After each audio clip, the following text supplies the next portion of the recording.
जर आरटी जर आपण वाचलं असेल, ऐकलं असेल, तर त्याच्यामध्ये तुमच्या लक्षात आलं असेल की आरटी मध्ये सुद्धा आपण गुणवत्तापूर्ण शिक्षण देण्याचं वचन दिलेलं आहे आणि तेच आपण थोडं आता एक्सटेंड केलेलं आहे.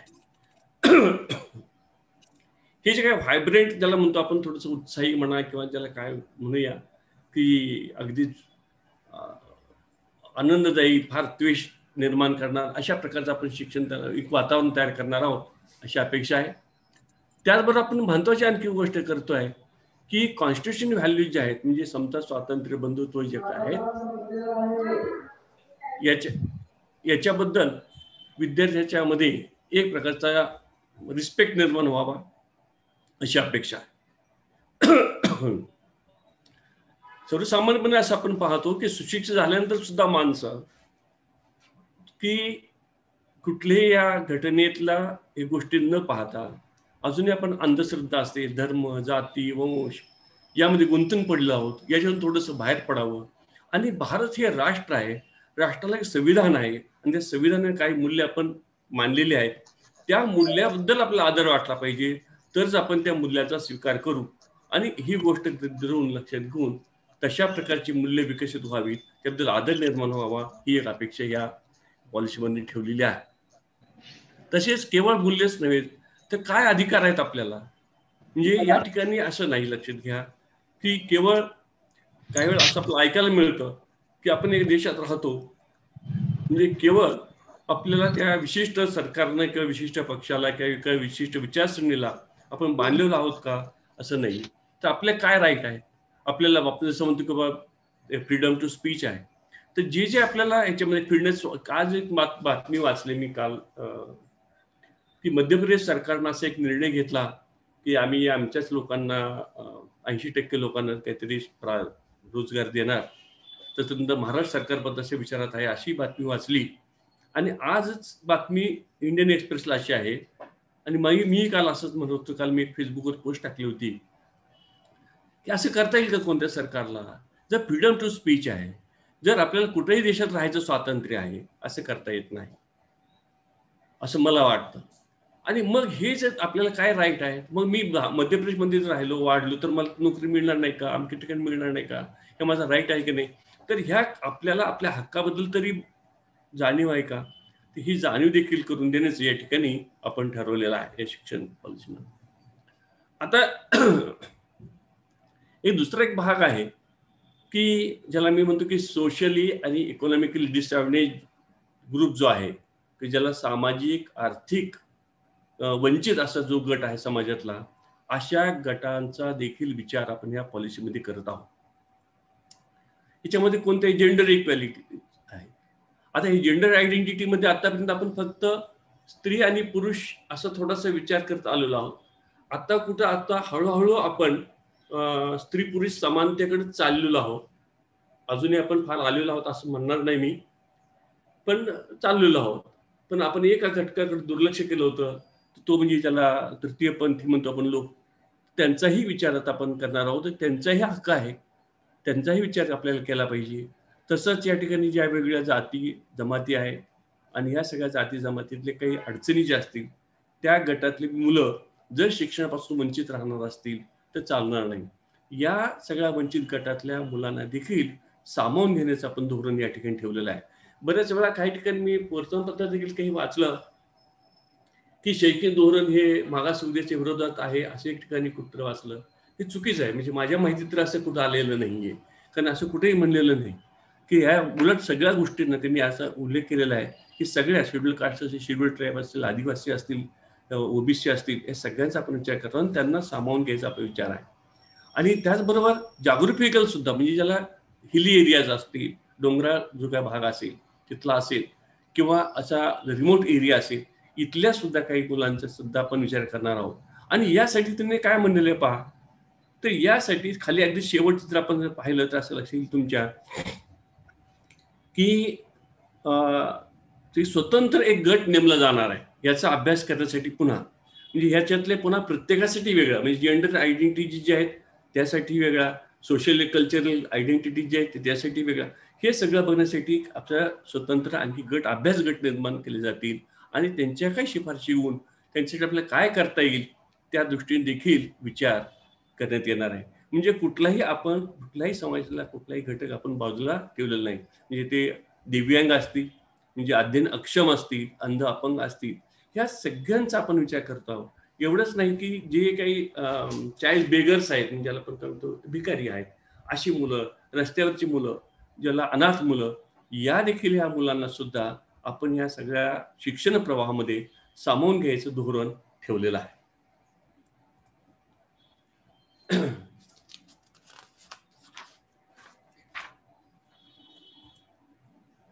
आता स्कूलचं एकूण स्ट्रक्चर काय आहे स्कूल एज्युकेशनचं, तर बरेच वेळा सगळं आता बरीचशी माहिती झाली लोकांना, कारण आलेलं आहे याच्यामध्ये की फाउंडेशन कोर्स आहे असेल 3+2, म्हणजे आता मुळात म्हणजे पहिल्यांदा लक्षात घ्या की आता 3 वर्षापासून ते 18 वर्षापर्यंतच्या मुलांच्या शिक्षणाची जबाबदारी केंद्र शासनानं घ्यायचं निश्चित केलेलं आहे.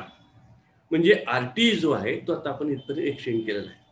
आता हे आता काय केलं, त्यामुळे काय झालेलं आहे, पहिला जो आहे फाउंडेशन कोर्स म्हणजे आपण 3+2 वर्षाचा, हे का कशाला गरज पडली सरकारला हे 3 वर्षाचा विचार करण्याची, असा विचार करू आपण. तर एक लक्षात घ्या, असं म्हणलं जातं की बालकाच्या मेंदूचा विकास, चांगलं खाद्य मिळालं नाही, घरी चांगलं खायला मिळालं नाही, चांगलं वातावरण मिळालं नाही, तर त्याच्या मेंदूच्या विकासावर विपरीत परिणाम होण्याची शक्यता असते. आणि म्हणून मग या मुलांना देखील आपण RTE मध्ये सामावून घेतलं. जे आपण पूर्वी 6 ते 14 म्हणत होतो, आता आपण 3 ते 18 म्हणायला लागलो. हा जो 3 वर्षाचा जो पहिला जो टप्पा आहे, ज्याला आपण आता हल्ली बालवाडी म्हणा किंवा अंगणवाडी वगैरे असं म्हणतोय, या शिक्षणाला काही सध्या आपल्याकडं त्याला कुणीही जबाबदार नव्हतं. म्हणजे कोणाला जसं वाटेल तर कुणी बालवाडी काढत होतं, घरामध्ये कुणी चालवत होतं, हा भाग होता. आता आपण सरकारने ही जबाबदारी घेतलेली आहे. याचा काय फायदा होतोय लक्षात घ्या. खरं म्हणजे शहरामध्ये काय फारसा मोठा फरक पडतही नाही, कारण बहुतेक आपल्याकडे पैसे असतात, लोक घालतात चांगल्या चांगल्या इंग्लिश मिडियम स्कूलमध्ये किंवा आणखी कुठल्या स्कूलमध्ये जास्त फी भरूनही घालतात. काही ठिकाणी शासनाने अंगणवाडी, बालवाडी अशा प्रकारची सोयी काय केलेल्या आहेत. खऱ्या अर्थानं मला असं वाटतं याचा फायदा कुठं होतो, तो जो ग्रामीण भाग आहे, जे विशेषतः रिमोट एरिया आहे, जो आदिवासी भाग आहे, त्या मुलांना खरा याचा फायदा होणार आहे. कारण ही मुलं आता यांच्या शिक्षणाची जबाबदारी शासन घेत आहे. आणि त्यामुळे काय होणार आहे की त्या मुलांना इव्हन असं म्हणलं आपण की आता जर ते RTE खाली आणल्यामुळं त्या मुलांना केवळ चांगलं शिक्षणच देणार नाही, गुणवत्ता, कारण RTE मध्ये आपण बांधलेलं कशाला आहोत, गुणवत्तापूर्ण शिक्षणाला बांधलेलो आहोत. आणि गुणवत्तापूर्ण शिक्षणासाठी आवश्यक असते तर मुलाचं आरोग्यही चांगलं राहायला पाहिजे. आणि म्हणून मग या 3 वर्षापासूनच्या मुलांना आपण खायलाही देणार, जसं आपण आता तर म्हणलेलं आहे की केवळ मध्यान्ह भोजनच नव्हे तर आपण त्याला नाश्ताही देणार आहोत. आता काय शहरातल्या काही लोकांना असं वाटतं का काही वेळेला, काय उगीच सरकार आम्हाला पाठीमागं लागलं शिक्षकांच्या, हे उगीच काहीतरी स्वयंपाक करा, कुठे काय करा, असं नाही लक्षात घ्या. मी असं स्वतः पाहिलेलं आहे की काही मुलं केवळ शाळेत दुपारी जेवायला मिळतं म्हणून तिथे शाळेत येतात, लक्षात घ्या. म्हणजे अशी आपल्याकडे काही परिस्थिती असणारी कुटुंब आहेत, असे काही समाज आहेत, असे काही एरियाज आहेत. आणि मग अशा समाजातल्या, अशा समाज घटकातल्या मुलांना याचा खऱ्या अर्थाने बेनिफिट होणार आहे. आणि मी मगाशी म्हणल्याप्रमाणे जर हा जो गट असतो, म्हणजे 5 वर्षापर्यंत जर त्या मुलांची मेंदूची वाढ चांगली झाली नाही, विशेष असं म्हणलं जातं की त्याला जर चांगले प्रोटीन्स मिळाले नाहीत, त्याची मेंदूचा विकास चांगला होत नाही. मग नंतर असं वाटलं की आता माझी परिस्थिती चांगली झाली, आता मी मुलांना पूर्वी दिलं नव्हतं, आता त्या मुलाला खायला देऊ, आता तसं होत नसतं, लक्षात घ्या. मग त्या वयातच ते मिळायला पाहिजे असतं. आणि म्हणून आपण तो गट जो आहे तो आता आपण या गटामध्ये घेतलेला आहे. आणि मग या ठिकाणी पहिली 3 वर्ष आणि नंतरची 2 वर्ष, म्हणजे आताची पहिली दुसरी मुलं पण हा फाउंडेशन कोर्स आहे. तर प्रिपरेटरी स्टेज आहे 3 वर्षाची, त्याच्यामध्ये पहिली, तिसरी, चौथी आणि 5वी मिडल एज 6वी, 7वी, 8वी आहे. आणि 9, 10, 11, 12 ह्यात आणखी असा गोंधळ लक्षात घ्या की ते असं म्हणलेलं आहे की 3री, 5वी आणि 8वी या ठिकाणी यांच्या परीक्षा घेतल्या जाणार आहेत, मूल्यमापन केलं जाईल. काही ठिकाणी पेपरला मी असं वाचलं की आता परीक्षाच होणार नाहीत, 10वी 12वी बोर्डच बंद होणार आहे. अजिबात अशी काही परिस्थिती नाही, लक्षात घ्या. उलट माझं असं मत आहे, आता जी मूल्यमापन होईल ते अधिक कॉम्प्रिहेन्सिव्ह होणार आहे.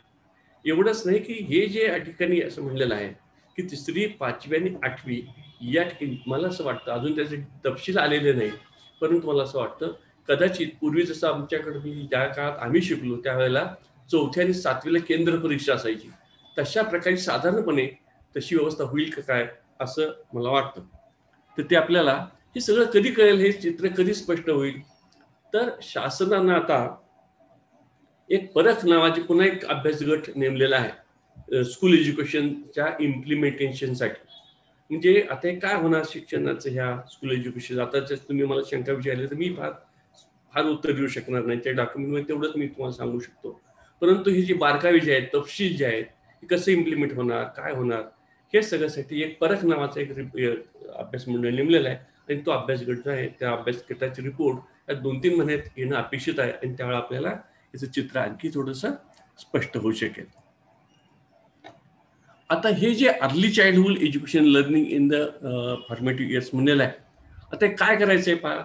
आता सध्या आपल्याकडे बालवाडीला आपण काय शिकवतो आणि काय अपेक्षित आहे, की बालवाडी किंवा ज्याला काय आपण अंगणवाडी म्हणूया किंवा ज्या LKG UKG वगैरे हा प्रकार जो आहे, सध्या मी म्हणलं की तुम्हाला असा कुठलाही कंट्रोल नसल्यामुळं त्या शाळेतल्या त्या संस्थांना जे वाटलेलं आहे की हे बरोबर आहे, अशा पद्धतीने त्या शाळेचा अभ्यासक्रम आहे.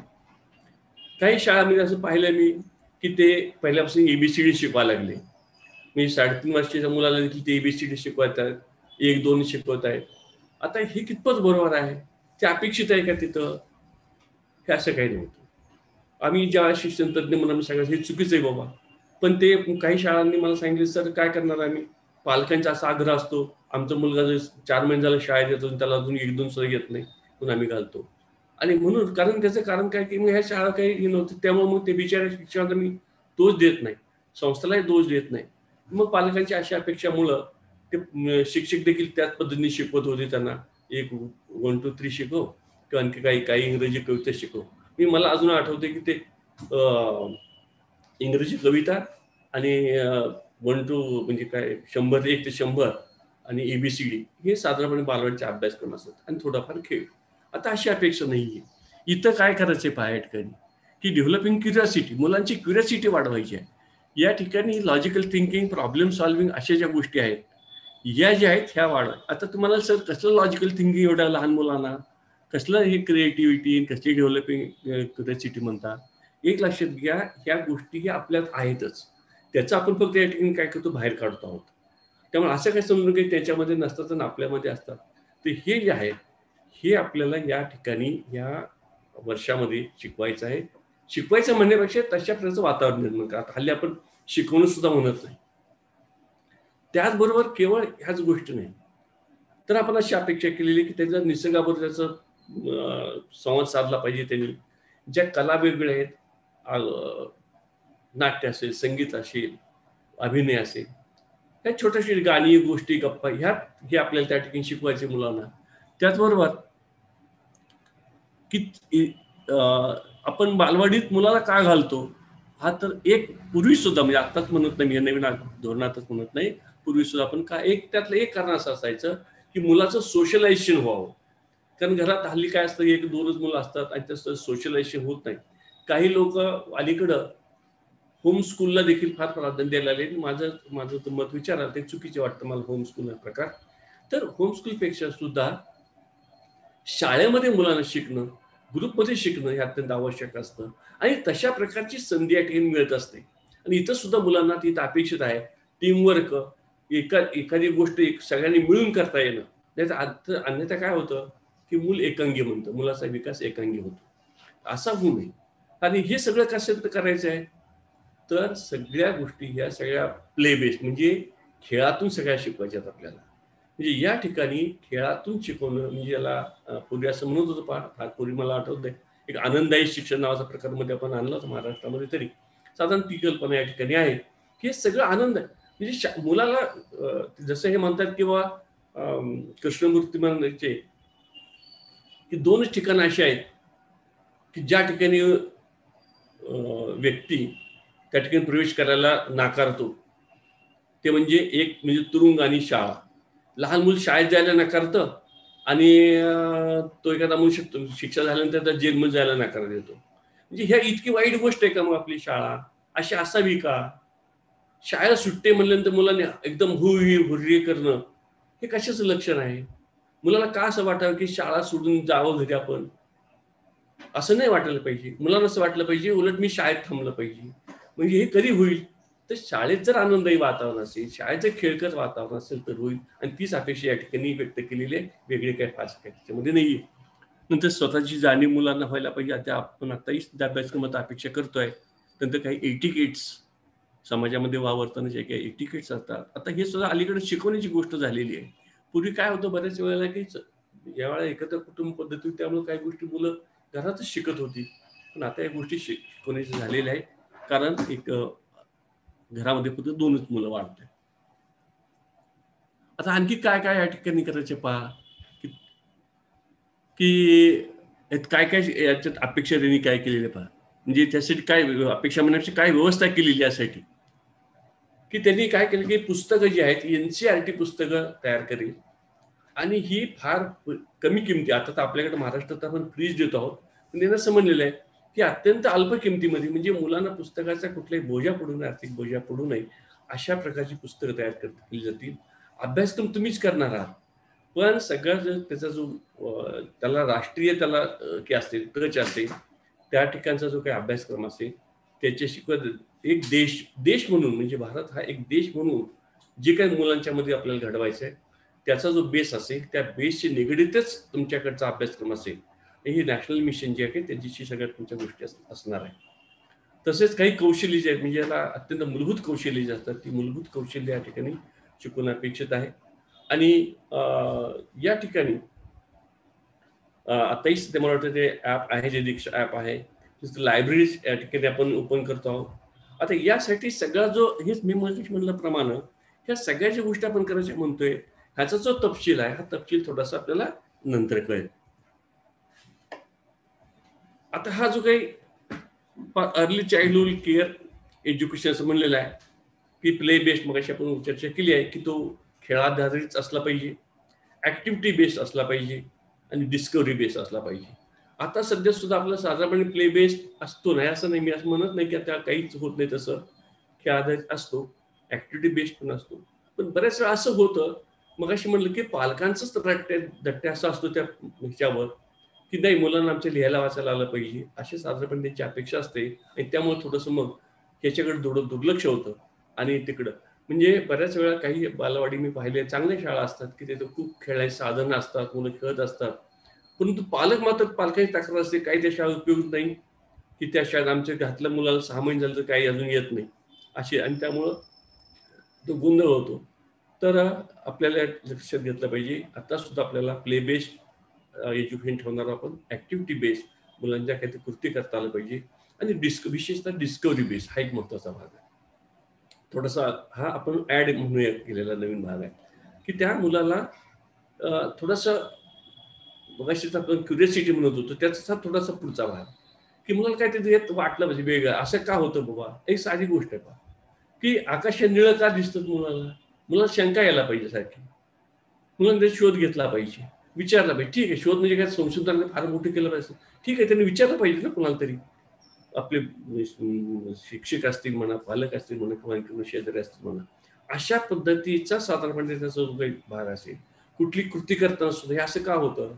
मी तुम्हाला उदाहरण सांगतो की मला नेहमी अजून म्हणजे मी अनुभवलेलं उदाहरण सांगतो की आम्हाला एक शाळेत उदाहरण होतं. मी शाळेत शिक्षक म्हणून शिकवत असताना सुद्धा की पाण्याचा ग्लास भरला आणि त्याला पुठ्ठावर लावला आणि तो उपडा केला तर तो खाली तो पुठ्ठा पडत नाही. आणि त्याचं कारण सांगितलं जायचं की ते हवेचा दाब खालून वर असतो आणि त्यामुळे तो पुठ्ठा पडत नाही. पण गंमत अशी असायची की नंतर थोडा वेळ तो पुठ्ठा पडायचा. मग विद्यार्थी शिक्षकाला विचारायचे आता हवेचा दाब खालचा कमी झाला का. आता शिक्षकाकडे काही उत्तर नाहीये. ते नंतर पुठ्ठा का अगोदर का पडत नाही आता का पडला, हे विद्यार्थ्याच्या मनात शंका येणं हे आवश्यक आहे.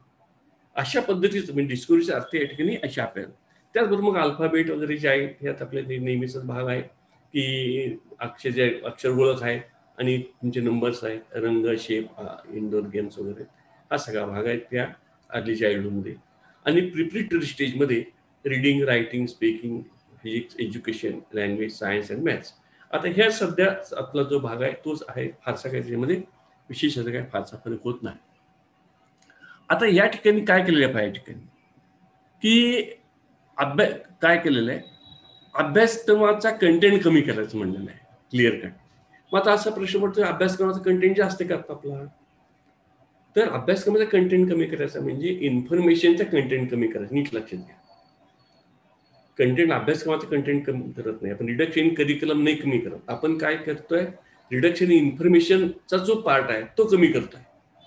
आणि मग काय करतोय आपण त्याच्यामध्ये, तर क्रिटिकल थिंकिंग, इंटरॅक्टिव्ह क्लास आणि एक्सपिरियन्शियल लर्निंग याच्यावर आपला भर आहे. तर पर्टिक्युलरली क्रिटिकल थिंकिंग आणि एक्सपिरियन्शियल लर्निंग म्हणजे अनुभवातून मुलांना शिकणं आणि थिंकिंग म्हणजे विचार. जर पहा आपण म्हणतो की ज्ञान ग्रहण करण्याचे साधारणपणे आपण 3 मार्ग मानतो. एक मार्ग असा म्हणतो की उपदेशानं ज्ञान घेणं म्हणजे कोणतरी सांगण्याने आपण ऐकणं, म्हणजे सध्या आपल्याकडे ह्याच्यावर फार जोर आहे. गुरुनी सांगायचं, गुरुदेव भाव असल्यामुळं गुरुनी सांगायचं आणि मुलाने ऐकायचं, हा एक मार्ग आहे. हा काही वाईट आहे असं नाही, पण हा एक मार्ग आहे. दुसरा मार्ग असा असतो की अनुभवानं ज्ञान घेणं, म्हणजे एक प्रयोग करायचा आणि त्या प्रयोगातून काही निष्कर्ष निघेल त्याच्यावर, किंवा अनुभव जो असतो जसं आपण म्हणतो की बाबा दिव्याच्या ज्योतीला आपण बोट लावलं की स्पर्श झाला आणि मग चटका बसला, मग नंतर ते मूल तिथे त्या ज्योतीला हात लावत नाही, हे अनुभवानं ज्ञान घेणं दुसरा मार्ग. आणि तिसरा जो मार्ग असतो तो म्हणजे तर्कानं ज्ञान घेणं. म्हणजे कसं तर्कानं ज्ञान घेणं, मी उदाहरण देतो का, की माझा जन्म जो आहे, माझा जन्म 1950 साली झाला. हे जे मला ज्ञान कशाने मिळालं, हे मला पहिल्या मार्गाने ज्ञान मिळालं. हे माझ्या वडिलांनी मला सांगितलं म्हणून झालं, मी त्यांच्यावर विश्वास ठेवला, बरोबर, किंवा कुठेतरी रेकॉर्डवर विश्वास ठेवला, त्यांनी मला मिळालं. पण मी असं म्हणतो मी कधीतरी मरणार आहे, हे जे मला ज्ञान आहे हे तर्कानं ज्ञान मिळतं. तर हे जे म्हणजे अनुदेशानं ज्ञान मिळणं, अनुभवानं मिळणं आणि तर्कानं मिळणं. आपला अनुदेशानं ज्ञान मिळाल्यावर आतापर्यंत फार जोर आहे. आता आपल्याला जो जोर वाढवायचा आहे किंवा जास्त भर द्यायचा आहे, थोडंसं स्ट्रेस करायचं आहे, ते तर्कानं ज्ञान घेण्यावर आणि अनुभवानं ज्ञान घेण्यावर. आणि मग हेच व्हायचं असेल तर त्यासाठी इंटरॅक्टिव्ह क्लासेस आपण असं म्हणलेलं आहे. इंटरॅक्टिव्ह क्लासमध्ये काय केलेलं आहे, मला अजून आठवते की मला असं काही माझे जुने विद्यार्थी भेटतात, सर मला तुमचं अजून लेक्चर आठवतंय, तुम्ही काय सुंदर लेक्चर देत होता. पण मी जेव्हा आता माझ्या लेक्चरचा असा विचार करतो की ते लेक्चर म्हणजे आता जर विचार केला तर आताच्या विचार पद्धतीप्रमाणे तर ते वेळेपणा होता असं मला वाटतं. तर मी सुंदर लेक्चर देत होतो, मुलं ऐकत होती, हे चुकीचं आहे. कारण मी काय असा कधी प्रयोग केला नाही, मुलांनी काही मला फार शंका विचारण्यात वर्गामध्ये, त्याची पद्धतच नव्हती आमच्या काळात. तर ही चुकीचं आहे, लक्षात घ्या.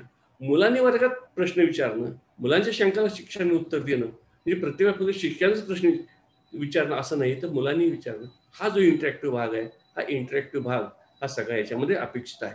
म्हणजे अशा पद्धतीचे क्लासरूम आपण घेतले तर ह्या गोष्टी साध्य होऊ शकतील असं वाटतं मला. आता ह्याच्यामध्ये त्यांनी एक सब्जेक्ट दिलेले आहेत, science, maths, arts, social science वगैरे, त्यात काही विशेष काही नाही. आता हा गोंधळ आहे तो 3 लँग्वेज फॉर्म्युलेला आहे. त्याच्यात खूप टीका पण होती. परवा चिदंबरमचा लेख वाचला असेल काही लोकांनी लोकसत्तेला, आणि दाक्षिणात्य राज्यांनी हा विरोध सुरू केलेला आहे. आता खरं म्हणजे 3 लँग्वेज फॉर्म्युला मला अजून आठवते की मी शाळेत शिकताना एक धडा होता हिंदीमध्ये, हिंदी ही क्यों, आणि तो होता डॉक्टर राजेंद्र प्रसादांचा. म्हणजे त्या हिंदीचं महत्व त्यांनी त्याच्यात दिलं होतं. आपल्याला 3 लँग्वेज फॉर्म्युला तर आपण यांनी पुन्हा इंट्रोड्यूस करायचं ठरवलेलं आहे. आता हा विरोध काय आहे आणि त्यातला फायदे काय आणि तोटे काय थोडंसं आपण विचारात घेऊया. की काय झालं की मातृभाषेतून शिक्षण घ्यावं ह्याच्याबद्दल काय वाद नाही, सगळ्यांनाच वाटते, मान्य होते. दुसरी गोष्ट अशी आहे की इंग्लिश ही आंतरराष्ट्रीय भाषा आहे, ती इंग्लिश भाषा यायला पाहिजे आपल्याला, म्हणून आपण ही 3rd लँग्वेज. आता हिंदी ही घेतली पाहिजे, राष्ट्रभाषा नाही पण जवळजवळ राष्ट्रभाषा, राजभाषा म्हणतो आपण, किंवा कारभाराची भाषा आहे, अशी ती भाषा आहे, किंवा भारतात बहुतांशी बोलली जाणारी भाषा आहे, म्हणून त्या भाषेत शिक्षण मुलांना मिळावं अशी अपेक्षा केलेली आहे. आता हा जो 3 लँग्वेज फॉर्म्युला आहे हा 6वी पासून आहे, लक्षात घ्या. तेव्हा तिथे काही खरं म्हणजे आरडाओरडा व्हायचं काही कारण नाही. परंतु दाक्षिणात्य लोकांना असं वाटतं की आमची मातृभाषेतून आम्ही शिकतो आणि आम्हाला इंग्रजी आहे, आम्हाला हिंदीची काही गरज वाटत नाही, त्यांना काही गरज वाटत नाही. त्यापेक्षा आम्ही दुसरी काही म्हणजे आम्हाला तेवढ्या मुलांचा तो जो काही वेळ म्हणा काय असेल तो दुसऱ्या विषयाला आम्ही तो वेळ देऊ. कारण उत्तर हिंदुस्थानमध्ये काय होतं, मातृभाषेतून शिकणं म्हणजे हिंदीतनं शिकणं, आणि दुसरी भाषा ते इंग्रजी शिकतात. त्यांच्याकडे तिसरी भाषा कुठे मग त्यांच्याकडे, मग त्यांच्या त्या मुलांना नाही तर मग आमच्या मुलांना हा त्रास का? असा साधारणपणे तो एक वादाचा मुद्दा आहे. पण त्रिभाषा सूत्र हे त्यांनी आता तरी सांगितलं की आपल्याला हे 6वी पासून त्रिभाषा सूत्र एवढंच नाही. त्यांनी असं म्हणलेलं आहे की केवळ असंच नाही. आता उदाहरणार्थ हिंदी मातृभाषा असणारी मुलं असतील तर त्यांनी आता दुसरी की इंग्रजी भाषा एक ते घेणार, तर तिसरी भाषा त्यांनी वेगळी शिकावी. इव्हन इतर राज्यातली भाषा शिकायला काय हरकत नाही. मी समजा उदाहरणार्थ मध्य प्रदेशमधला मुलगा असेल, त्यांना असं वाटलं की तिसरी भाषा त्यांनी मराठी शिकावी, तिसरी भाषा त्यांनी एखादी तेलुगू शिकावी, अशी पण अपेक्षा केली आहे. किंवा शेजारच्या देशातल्या भाषा असतील म्हणा, किंवा या ठिकाणी उर्दू असेल म्हणा, किंवा इव्हन पाश्चात्य राष्ट्र जर्मन भाषा असेल, फ्रेंच असेल, अशा देखील भाषा शिकावाशी अपेक्षा केलेली आहे. आणि नंतर एक्सपिरियन्शियल लर्निंग मग आपण जे उल्लेख केलेला आहे त्यामुळे पुन्हा मी त्याच्यावर विचार करत नाही. नंतर मग म्हणलं की क्लासिकल लँग्वेज आहे की संस्कृत सारखी भाषा शिकावी अशी अपेक्षा केलेली आहे. आता या संस्कृतच्या बाबतीत सुद्धा काही वेळा काही दाक्षिणात्य लोकांचा थोडासा विरोध आहे, परंतु त्यांनी काही फारसं त्याला हे केलेलं नाही, कंपेल केलेलं नाही. ज्यांना शिकायचे त्यांनी शिकावी अशीच अपेक्षा केलेली आहे. मात्र आता हा ॲडिशनल भाग झाला तो स्किल एज्युकेशनचा. वास्तविक पाहता हा प्रकार जो आहे अगदी कोठारी कमिशन पासून आपण करत आलो, प्रयोग करत आलो, पण आपण फक्त प्रयोग केले आणि त्यांच्याकडे दुर्लक्ष मात्र करत आलो. काय केलं आपण? मला आठवतं चांगलं की कार्यानुभव नावाचा विषय आणला कोठारी कमिशननं, आणि कोठारी कमिशननं जी रचना मांडली 10-2-3ची, तेव्हा त्यांनी असं म्हणलं होतं की 10वी नंतरचं जे शिक्षण आहे, 11वी-12वीचा जो वर्ग आहे, इथं मॅक्झिमम डायव्हर्सिफिकेशन ऑफ कोर्सेस व्हावं, मुलांनी व्यावसायिक शिक्षण घ्यावं अशी ती अपेक्षा होती. परंतु ते झालं नाही आणि पुन्हा ते व्यवसाय शिक्षणाकडे दुर्लक्ष झालं. आणि मग आता आपल्याला त्याचे परिणाम जाणवायला लागले आणि म्हणून आता आपण ठरवलं की अगदी 6वी पासूनच आता पुन्हा ते स्किल एज्युकेशन आणलं. म्हणजे आपण पहिल्यांदा आणलं ते कार्यानुभव आणला. मला आठवतं मी स्वतः शिकवत होतो कार्यानुभव शाळेमध्ये. नंतर कार्यानुभव नंतर पुढे असं आलं की नाही, कार्यानुभवाचा काय उपयोग आहे? कारण कार्यानुभवामध्ये स्किलची ओळख होती, स्किलवर मास्टर, पण त्याचं उत्पादित काय नव्हतं. म्हणून आपण सोशली युजफुल प्रोडक्टिव्ह वर्क नावाचा विषय आणला. कार्यानुभवाचं थोडं सुद्धा विस्तृत होतं ते.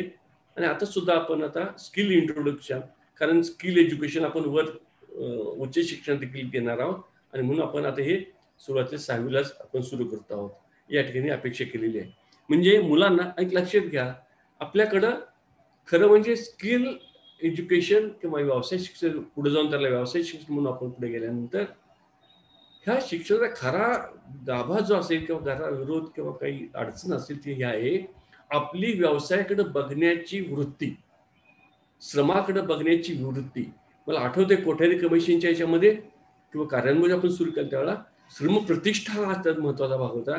आपल्याला अजूनही गवंडी, सुतार, लोहार, कुंभार ही जी माणसं काम करतात ही प्रतिष्ठेचं कामच वाटत नाही. पैसे जरी त्यांनी चांगले मिळवले तरी सुद्धा मला ते प्रतिष्ठित वाटत नाही. 4 ओळी कविता लिहिणारा कविवर्य ठरतो, पण या ठिकाणी चांगलं काम करणारा सुतार असेल, चांगला गवंडी असेल, चांगला जिलेबी करणारा आचारी असेल, त्याच्याकडे बघताना आपण मात्र तसं आदरानं पाहत नाही. तर हे जर टाळायचं असेल तर खालपासूनच ही वृत्ती, म्हणजे नुसतं स्किल एज्युकेशन देऊन चालणार नाही, तर स्किल एज्युकेशनच्या संदर्भात तशी वृत्ती देखील विकसित करावी लागेल आणि तसं आपण करूया. त्याचबरोबर काय केलेलं होतं या ठिकाणी एलिमेंटरी स्टेजला वरच्या वर्गामध्ये की मल्टीडिसिप्लिनरी आहे, म्हणजे त्याच्या खूप त्याला मुलाला चॉईसेस आहेत, संधी आपण खूप दिलेली आहे, वेगवेगळ्या त्याला पर्याय निवडायची संधी दिली आहे. त्याचबरोबर आपण काय केलं, मगाशी म्हणल्याप्रमाणे इथं सुद्धा आपण क्रिटिकल थिंकिंगवर भर देतो आहोत. कारण आता क्रिटिकल थिंकिंगवर तर भर आपल्याला या ठिकाणी देता येईल, कारण आणखी मुलं थोडीशे वर आलेले आहेत किंवा त्याला मॅच्युअर झालेले आहेत. त्याचबरोबर जीवन आकांक्षा ज्या असतात, म्हणजे जीवनाबद्दलच्या आकांक्षा ज्या आहेत ह्या आकांक्षा विकसित करणं आपल्याला अपेक्षित आहे. वरचं जे आहे अशी म्हणलं की मल्टीडिसिप्लिनरी जे आहे त्याला जुळून खरं म्हणजे खालचा जो मुद्दा आहे ती greater flexibility of the subject, म्हणजे विषयांचं जे वैविध्य आहे ते विषयाचं वैविध्य असणार आहे खूप. म्हणजे आता काय होतं पहा की बऱ्याच वेळेला की एक ठराविक विषय असतात, ते विषय घेऊनच मुलांना शिकावं लागतं. दुसरे विषय आपल्याला निवडता येत नाहीत, माझ्या आवडीचा खासा विचार होत नाही. आता काही मर्यादा असतात, आपल्याला माहिती की असं मी म्हणत नाही की सगळंच आता चुकीचे असेल, बिलकुल काही नाहीये. पण ते शाळेच्या मर्यादा असतात की ते ऑप्शनल ठेवायचे, आमच्याकडे तेवढे शिक्षक नाहीत वगैरे वगैरे. पण आता मात्र अशी अपेक्षा ठेवलेली आपण की त्यामध्ये जास्तीत जास्त मुलांना फ्लेक्झिबिलिटी आपण ठेवणार आहोत आणि म्हणजे कंपल्सरी विषय थोडेसे कमी असतील आणि फ्लेक्झिबिलिटी असेल त्याच्यामध्ये जास्त असे विषय असतील. आणि जे पुस्तकं जी तयार होती त्याच्यामध्ये कंटेंट डीम टू म्हणजे इम्पॉर्टंट नॅशनल लेवल, म्हणजे नॅशनल लेवलचं जे काही इम्पॉर्टन्स असेल त्याच्यावर भर असेल. आता उदाहरणार्थ सांगतोय, म्हणजे नेमक्याचा अर्थ काय होतो पहा. बऱ्याच वेळा काय होतं, आपण इतिहास जेव्हा शिकवतो मुलांना तर बऱ्याच वेळा आपण फक्त महाराष्ट्राच्या इतिहासापुरतंच थोडंसं मर्यादित राहतो किंवा त्या जिल्ह्याच्या इतिहासापुरतं मर्यादित राहतो. असं न राहता तर सातत्यानं देशाच्या पातळीवर आता त्या वयोगटाला अनुसरून त्या गटाला समजेल असं, त्या गटाला झेपेल असं, परंतु नेशन हा बेस आणि त्याच्या आधारानंच तो इतिहास असेल म्हणा किंवा काय असेल तो कोर ठरवूनच आपण घेणार. म्हणजे काय होतं बऱ्याच वेळेला हे आपण छोटे छोटे केल्यामुळं झालं काय माहितीये का, की महाराष्ट्रातल्या माणसाला कर्नाटकबद्दल फारशी काही माहितीच नाही किंवा कर्नाटकातल्या माणसाला काय उत्तर प्रदेश बद्दल माहिती नाही. आता मला स्वतः माझ्या पुढे असा प्रश्न आहे की महाराष्ट्रामध्ये आपले शिवाजी महाराज होऊन गेले आणि सालिंग राजे होऊन गेले, पण तिकडे हिमाचल प्रदेशमध्ये कोण होऊन गेलं, त्यांच्याकडे काय माणसं जगली की नाही, त्यांचं काय झालं पुढं, ते कसे टिकले, काही मला माहित नाही, आपल्या कुठे अभ्यासात नव्हते. बरोबर.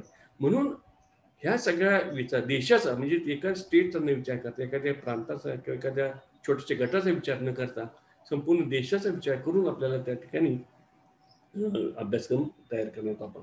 आणि स्टुडंट टीचर रेशो मात्र त्यांनी 30:1 असंच ठेवलेलं आहे. मला वाटतं पूर्वी ह्याच्यात सुद्धा आरटीमध्ये तोच आहे. आता मी मगाशी म्हणलो तुम्हाला की काही लोक असं म्हणतात की परीक्षाच नाहीत वगैरे, असं काही नाही, लक्षात घ्या. उलट त्यांचं म्हणले की बोर्ड एक्झामिनेशन आहेत, त्या बोर्ड एक्झामिनेशन देखील होणार आहे आणि बोर्ड एक्झामिनेशन जे आहे त्या वर्षातून 2दा होणार आहे. त्याचबरोबर ह्या 2 बोर्डातले त्यांनी असं म्हणले की ह्या थोड्याशा सोप्या पद्धतीच्या असतील आणि केवळ बोर्ड एक्झामिनेशनवर आपलं सगळं अवलंबून असणार नाही. आपण त्याच वेळेला मूल्यमापन करताना स्वयंमूल्यमापन करणार आहोत, ज्याला पियर्सकडनं किंवा ज्याला आपण साध्य त्यांच्याकडनं मूल्यमापन करणार आहोत, शिक्षकांकडनं करणार आहोत. थोडक्यात सध्या जे आपल्याला कॉम्प्रिहेन्सिव्ह किंवा सर्वंकष सातत्यपूर्ण मूल्यमापन जे म्हणतो आपण, तशा प्रकारची मूल्यमापनाची कल्पना आपण तशी उचलून धरलेली आहे. त्यात काही फारसा मोठा फरक केलेला नाही. आपण त्याचप्रमाणे जाणार आहोत. त्यामुळे असं कोणी समजू नये की आता ते 12वी परीक्षा बंद होणार आहे. कारण मला एक फोन आले, सर आता काय होणार, मग आता कशाला मुलांना हे करायचं, 11वी 12वीचे काय करणार, असं नाहीये. आता हे जे आहे की 11वी 12वीच्या परीक्षा किंवा बोर्डाच्या परीक्षा ज्या म्हणतो आपण, असं म्हणता येईल फार तर 10वी आणि 12वी बोर्डच राहणार, म्हणजे 10वी आणि 12वी टप्पे नसल्यामुळं 10वी 12वीची परीक्षा बंद, हे मला खरं आहे. पण बोर्डाच्या परीक्षाच राहणार नाही, ते मात्र कुठे 2 परीक्षा असणार आहेत आणि त्याप्रमाणे ते काम चालू आहे. आता असेसमेंट कसं म्हणलं पाहिजे ठिकाणी, सेन्स असेसमेंट की स्टेज इन 3, 5 and 8. आता आपल्याला माहित असेल की आपल्याकडे सेन्सस म्हणजे एज्युकेशनल सर्व्हिस होतात असतात, जसं असरचा रिपोर्ट वगैरे येतो. 3री 5वी आणि 8वी या 3 स्तरावर हे सर्वे होणार आहे. म्हणजे आता आपण 10 इंच दिली त्यांनी, त्याचं माप आहे. कधीतरी पेपरला वाचतो की 3रीच्या मुलांना अंकच येत नाही, याचा सर्वे झाला, नॅशनल सर्वे झाला आणि त्याच्यामध्ये 3रीच्या मुलाला वाचता येत नाही किंवा 7वीच्या मुलं, हेच असतात. अशा प्रकारचे सर्वे आता 3री 5वी आणि 8वी या 3 टप्प्यावर होणार आहे. नंतर हे जे आहे की testing of focus on achievement of essential learning outcomes. आता या ठिकाणी मात्र थोडंसं हे दिसतं की अलीकडं आपण ते स्वीकारले महाराष्ट्रात, तरी मला माहिती आहे की आउटकम बेस्ड म्हणजे याला काय म्हणू आपण की फलित आधारित आपण मूल्यमापन घेतो. खरं म्हणजे पूर्वी आपण उद्दिष्ट आधारित म्हणत होतो, आता आपण काय म्हणतो फक्त आउटकम बेस्ड म्हणतोय. एवढंच फरक आहे की आउटकम कसा असणार आहे, काय अपेक्षित आहे मला, आणि त्याच्या आधारे त्याचं मूल्यमापन करणार आहोत. त्याचबरोबर असं म्हणलं चांगले आले की आपण नेहमीच असं म्हणत आलो, आपण नेहमीच म्हणत आलो आहोत की रूट लर्निंगला काय महत्व नाही, असं काही असू नये. तर ते रूट लर्निंगला ते आपण हे करतो आहोत की त्याला बाजूला करतो आहोत. आणि शाळेचा जो काही रिझल्ट आहे काय की तो केवळ मुलांच्या विकासाच्या दृष्टीचा संबंध आहे त्याचा, जसं काय फार मोठे त्याला काही महत्व आपण देणार नाही. आता हायर ऑर्डर इव्हॅल्युएशन मध्ये काय अपेक्षित आहे पहा, पुढचा एक आहे ते पिकले नाही अजून की हायर ऑर्डर स्किल्स म्हणजे अनालिसिस, क्रिटिकल थिंकिंग. आता काय नवरात्र कुठले लांब राहिले 15 दिवस. सर प्लीज सर पुढच्या अमावस्यानंतर आहे का नवरात्र? शिकरे सर. आता गणपती नंतर काय राहील? पितृपक्ष राहील आहे ना? प्लीज नानासाहेब कुराडे, नानासाहेब कुराडे, तुमचा माईक म्यूट करा तुम्ही. Nanasaheb Kurade. Hello. Yes sir. हा, तर हायर ऑर्डर स्किल जे आहेत म्हणजे अनालिसिस, क्रिटिकल थिंकिंग आणि कन्सेप्च्युअल क्लॅरिटी ह्याचं इव्हॅल्युएशन होणार आहे. म्हणजे कंटेंटवर इव्हॅल्युएशनचा कंटेंटवर भर राहणार नाही. कंटेंटचं आपण मूल्यमापन करणार नाही. कंटेंट ही जी स्किल्स आहेत त्याचं इव्हॅल्युएशन करण्यासाठी कंटेंट वापरणार. नीट समजून घ्या फरक काय तो. म्हणजे जसं एमपीएससीच्या परीक्षेमध्ये एक मॅथमॅटिक्स एक उदाहरण असतं कुठलं तरी, तर ते उदाहरण महत्वाचं नसतं. Hello hello. Maruti Kamble sir, mute करा माईक सर तुमचं. हा, हॅलो, ऐकू येते आता? हो येतो सर. हा, तर आपण एमपीएससीच्या परीक्षेमध्ये सांगत होतो तुम्हाला की एमपीएससीच्या परीक्षेत काय करत असतं, एक उदाहरण असतं मॅथमॅटिक्स मधलं, एक उदाहरण असतं काहीतरी. पण ते मॅथमॅटिक्सचं उदाहरण नसतं, लक्षात घ्या. म्हणजे मॅथमॅटिक्सचं उदाहरण हे मॅथमॅटिक्स टेस्टिंगसाठी नाहीये. मॅथमॅटिक्सचं उदाहरण हे कुठलं तरी थिंकिंग टेस्टिंग करण्यासाठी वापरलेलं असतं. तशी साधारणपणे त्या या ठिकाणी कल्पना आहे की आपण काय करणार आहोत, तर ह्या हायर ऑर्डर स्किल्स आहेत ह्याचं आपण मूल्यमापन करणार आहोत आणि त्यासाठी कंटेंट वापरणार आहोत. म्हणजे कंटेंटचं महत्व अशा दृष्टीनं वेगळ्या पद्धतीने आपण विचारात घेत आहोत. कंटेंटला महत्व न देता आपण ह्या थिंकिंगला किंवा स्किलला महत्व, हायर ऑर्डर स्किलला आपण महत्व देत आहोत. नंतर कॉम्पिटन्सी बेस्ड म्हणलेलं आहे. म्हणजे मध्ये मला आठवतं एक साधारणपणे 98च्या दरम्यान असावं कदाचित, आपल्याला कॉम्पिटन्सी बेस्ड लर्निंग आलं होतं. तिथे विविध क्षमतेच्या आधारित शिक्षण दैवेने हे सगळं विकसित केलं होतं आणि तेच पुन्हा आपण त्याचाही विचार करणार आहोत. आणि तसंच फॉर्मेटिव्ह इव्हॅल्युएशन म्हणजे सातत्यपूर्ण सर्वंकषीय मूल्यमापन करणं हे अपेक्षित आहे, जे आताही आपण मला वाटतं मध्ये करत होतो, अजूनही करतो आहोत. तर तेच आपण इथेही ठेवणार आहोत.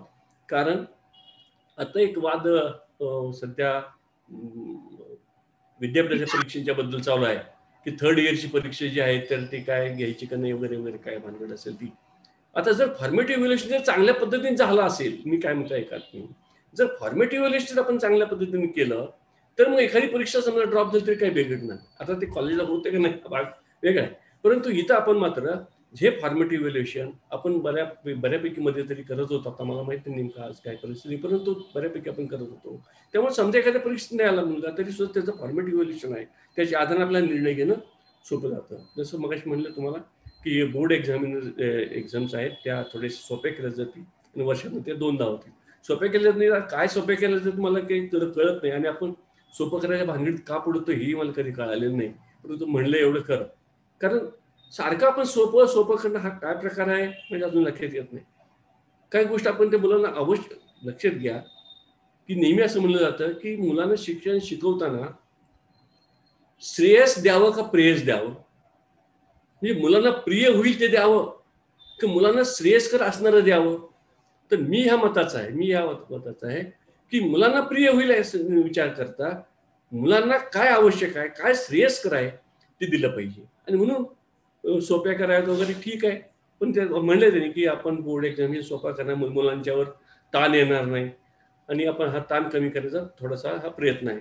आणि सेंट्रल रेग्युलेटरी बॉडी असते म्हणजे सध्याची आता आपल्याकडं एसएस बोर्ड वगैरे आहे, या सगळ्या बोर्डावर सुद्धा नियंत्रण करणारी म्हणजे का त्यांच्याशी संवाद साधणारी एक रेग्युलेटरी बॉडी स्थापन होणार आहे.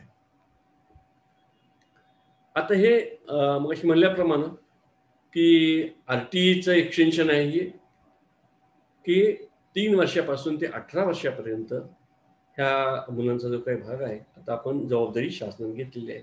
आता ह्याचं काय झालेलं आहे, ह्याच्यामुळे काय होणार आहे काय होते, उदाहरण तुम्हाला सांगेन की सध्या 6 ते 18 आता पहा सध्या आरटी मुळे काय झालं तर 6 ते 14 वयोगटातल्या मुलांच्या शिक्षणाची जबाबदारी शासनावर आहे. त्यामुळे सध्या आपण कधी पेपरला वाचत होतो की शाळेतल्या शिक्षकांना मुलं हुडकायला जावं लागतात, शाळाबाहेर मुलं राहता कामा नये. ही आपली 6 ते 14 वयोगटातल्या मुलांच्या बद्दलची अपेक्षा होती, ती आता आपण 3 ते 18 वयापर्यंतच्या मुलांच्या जबाबदारी आपण घेतलेली आहे. ही मुलं आता आपल्याकडे येणार आहे. असं म्हणले सध्याची आकडेवारी, आजची आकडेवारी अशी आहे की सध्या 6 ते 18 वयोगटातली 6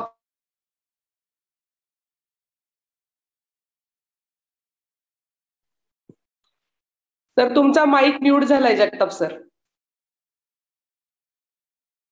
तुमचा माईक म्यूट झालाय सर, प्लीज अनम्यूट व्हा.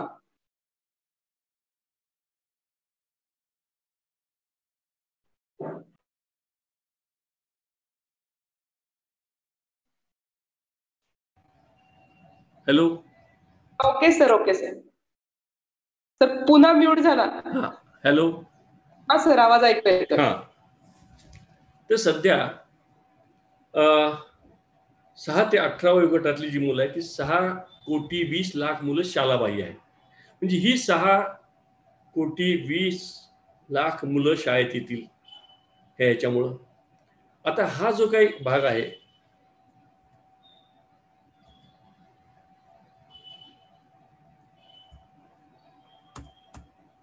हा म्हणजे एवढी मुलं ही बाहेर आहेत. आणि सध्या मुलं शिकतायत किती सध्या, तर असं आपण म्हणलेलं आहे की 6 ते 14 वयोगटातली 96.5% मुलं सध्या शाळेत विद्यार्थी शिक्षण घेत आहेत. 6 ते 14 वयोगटातली 96.5% मुलं शाळेत घेत आहेत.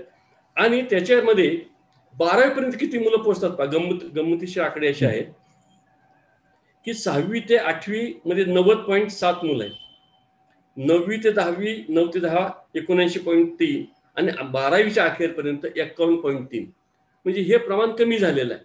बरोबर आहे. म्हणजे आपण फार अगदी 95-96 पर्यंत आकडे सांगतो आहोत आणि 12वीला किती मुलं झाली तर फक्त 51.3. म्हणजे आता ही 51.3 होऊन चालणार नाही ना. आता ही सगळी जी 96 आहेत ही इथपर्यंत येणार, कारण ही मुलं सगळी शाळेत येणार आहेत. 12वी पर्यंत जबाबदारी तुम्ही घेतलेली आहे, शासनाने घेतलेली आहे आणि त्यामुळं ही सगळी जबाबदारी आता आपल्या ह्याच्यावर असणार आहे. आता यासाठी मग अशी म्हणलं तुम्हाला की हा RTE एक्सटेंड केल्यामुळे RTE मध्ये काय केलेलं आहे आपण, तर गुणवत्तापूर्ण सार्वत्रिक मोफत सगळ्यांना शिक्षण द्यायचं वचन दिलेलं आहे. आता हे 3 ते 18 पर्यंत गेलं. त्यामुळे मधलं जेवण आहे ब्रेक, त्याचबरोबर आपण ब्रेकफास्ट पण देणार आहोत त्या सगळ्या मुलांना. नीट लक्षात घ्या काय म्हणतो ते. 3 ते 18 काय त्याचे परिणाम होणार आहेत किंवा कसं होणार ते पुढे आपण बघूया. पण आता धोरण तर आपलं असं आहे की सगळ्यांना आपण हे देणार आहोत.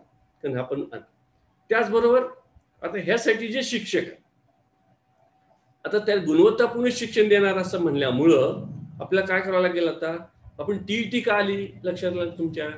TET आली ती गुणवत्तापूर्ण शिक्षण द्यायचं हे आपल्या RTE मध्ये आपण अंतर्भूत केल्यामुळं TET आली. का तर गुणवत्तापूर्ण शिक्षण द्यायचं असेल गुणवत्तापूर्ण शिक्षक पाहिजेत. आणि दुर्दैवानं म्हणा काही म्हणा मला माहित नाही, परंतु BEd DEdच्या निकालावर शासनाचा म्हणा समाजाचा काही विश्वास नसल्यामुळं म्हणा त्यांना असं वाटलं की केवळ BEd आणि DEd झालेले शिक्षक गुणवत्तापूर्ण असत नाहीत आणि म्हणून त्याला गुणवत्तेची कसोटी लावायची म्हणून त्यांनी TET आणली.